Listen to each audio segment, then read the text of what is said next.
Mula naman kay Paulo Calzo sa Capital One Arena sa Washington, D.C. kung saan libo-libong tao ang nagtipon upang saksihan ang U.S. Presidential Inaugural Ceremonies. Kapartner Paulo, magandang araw. Magandang umaga sa inyo, Ina, Jason.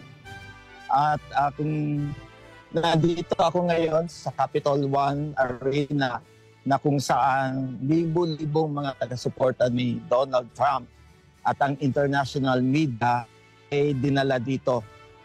At nasaksihan natin lahat ang inauguration ni Donald Trump bilang the 47th President of the United States.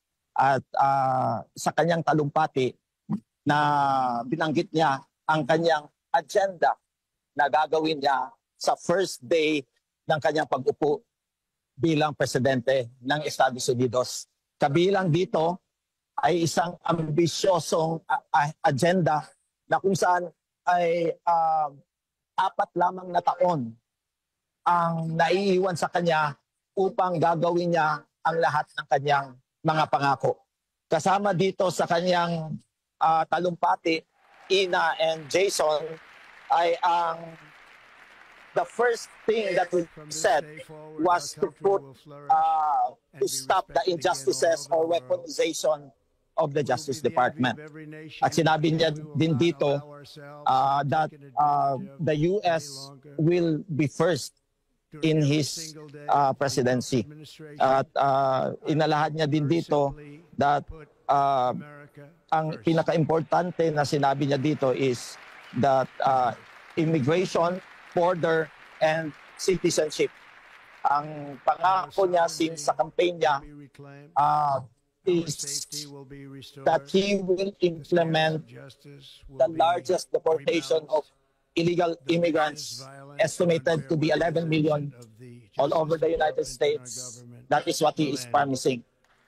That sinabi niya na ang sanhi ng kriminalidad dito sa Estados Unidos ay ang pagpasok ng mga illegal immigrants na may mga criminal records din sa kanilang mga bansa. Sinabi niya din dito na tatapusin niya ang open border policy ni dating Presidente Joe Biden. Kung babalikan natin about yung sinasabi niya about the open border policy, ay close to 5,000 immigrants are coming in with no enforcement whatsoever. It promises na tatapusin niya yan, yung policy ni Joe Biden. Ang isa pa na sinasabi niya during his speech was about ending inflation, fixing the economy, and putting import tax on all goods coming from outside of the United States. He said that the U.S. will become rich by the taxes that he will be imposing on the imported goods. And sinabi niya din dito that he will end the war in Ukraine in 24 hours sa pag-upo niya today. Kasi sinabi niya that today, January 28, 2025, is what he calls Independence Day. Sinabi niya din dito about America having only 2 genders, male and female. Ina, Jason? Yes, kapartner Paulo, ay binigyan rin din ni Donald Trump itong National Emergency Southern Border. Kaano na ba kalala yung illegal entry ng mga tinatawag niyang criminal aliens dyan sa Amerika?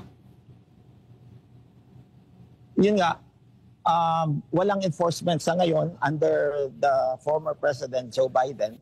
Walang enforcement, walang pagpipigil sa mga nais pumasok sa Estados Unidos.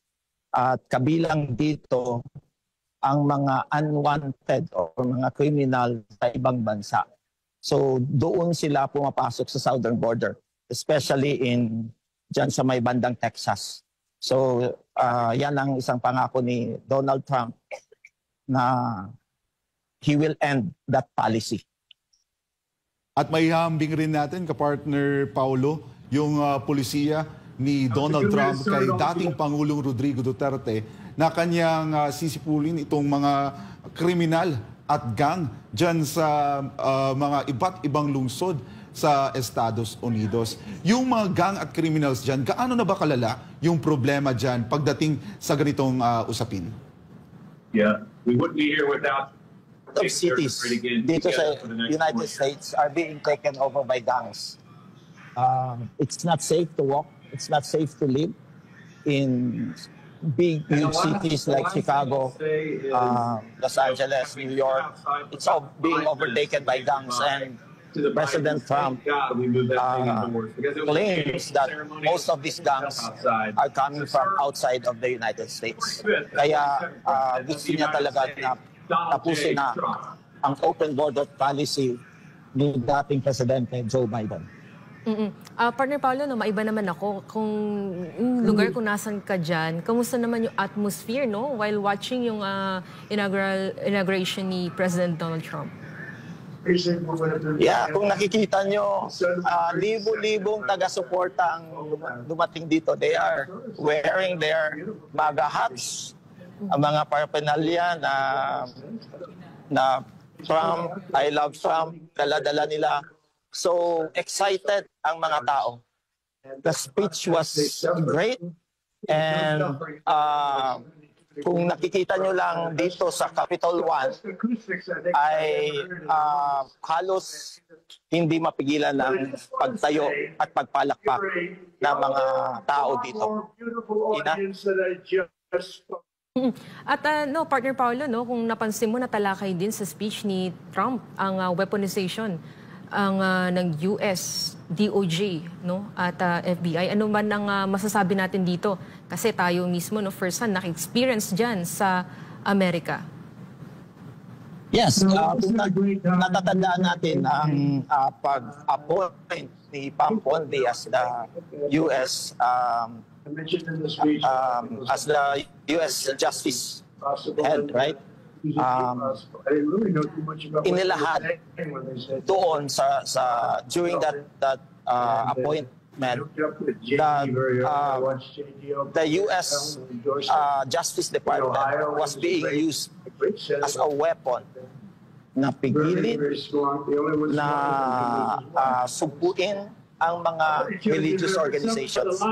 In fact, sinabi doon sa report na yon that there are around 300 churches and other organizations that have been targeted. So hindi tayo nabibigla bakit ang Kingdom of Jesus Christ last 2019, 2018, 2019, 2020 was targeted and was attacked by the government. And so Trump promises that he will stop that because Trump has also been a victim. In fact, kung nakita ninyo, napakinggan natin during his speech, sinabi niya that he will stop the weaponization of the state. Titingnan natin ang Kingdom of Jesus Christ under Pastor the City Lord. Isa ito na naging biktima sa sinasabi na persecution or weaponization of the DOJ. Let's look at the timeline. No? February 2018 was the beginning of the persecution ng KOJC, wherein our beloved pastor was basically detained. Makuling din ang itatagos ito natin doon. July 29, 2020, it utilized sa mainland land USA. Nakita sa ating mga compounds, especially doon sa Los Angeles, ay sinalakay ng FBI. At dito na po, mga kababayan, nagtatapos ang aming special coverage na ika-47 inaugurasyon ni Pangulong Donald Trump, isang makasaysayang araw para sa Estados Unidos at sa mga binatawang deklarasyon at pangako ni Trump Mukhang magiging malaking pagbabagong hatid nito sa Amerika at sa susunod po na 4 na taon na kanyang pamumuno, lalo na po ang ating once again inuulit natin yung hustisya para po kay Pastor Apollo C. Kibulat na Kingdom of Jesus Christ sa ilalim po ng kanyang liderato. Tama ka dyan, Partner Ina. Ngayong nagsimula na ang bagong kabanata ng Estados Unidos sa pamumuno ng kanilang bagong Pangulo. Mas lalo pa nating susubaybayan ang mga hakbang at desisyon na makakaapekto hindi lang sa Amerika, kundi pati na rin sa buong mundo. Maraming salamat po mga kababayan sa pagtutok sa SMNI sa makasaysayang araw na ito. Kaya naman manatiling nakatutok para sa mga susunod na updates. Ito po si Ina Mortel. At ako po si Jason Rubrico. Para sa Diyos at Pilipinas nating mahal.